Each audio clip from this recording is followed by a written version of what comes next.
Thank you very much, Jessica. So what's it like to be a fly on the wall before tip-off at an NBA Finals game? A lot of us have wondered.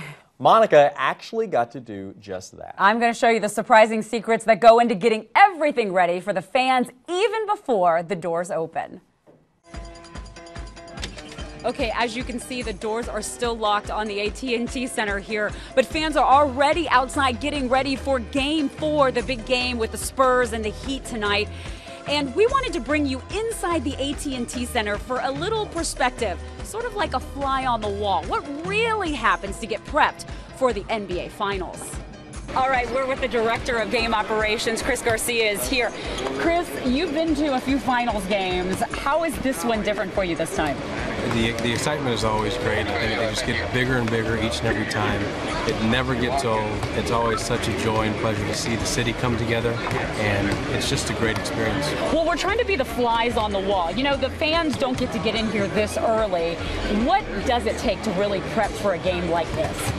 We're definitely working around the clock. You know, we started placing the bandanas on the seats early this morning. Obviously, we have to order these things well in advance. We have our practices that go on the off days, and you know, the conversion crews, the marketing people, sponsorship people, just everyone takes part and really putting together this great big show. So no sleep for a while, huh? You know, we get some naps in there, but it's we can sleep after the season's over. As the sign reads, it's a media workroom, 215 countries represented during the NBA Finals. And right behind this black curtain is where a lot of the media are already uploading photos, doing their stories, and getting everything ready for this game. And look at the seating chart. Yes, that's how many media entities will be here in the building tonight. All right, we were in the media workroom and we showed you the list of hundreds of media entities that are in the NBA Finals area. And right now, ESPN is right behind us doing their live broadcast, getting you ready for the NBA Finals Game 4.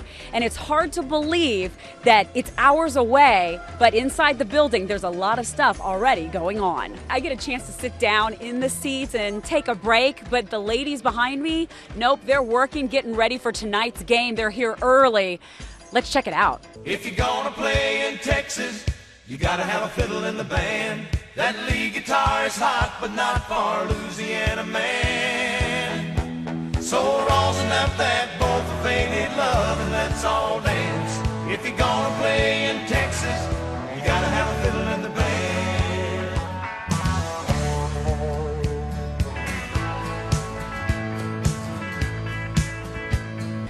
Well, we're still walking around the AT&T Center trying to see how everybody gets prepped for the NBA Finals before the doors open.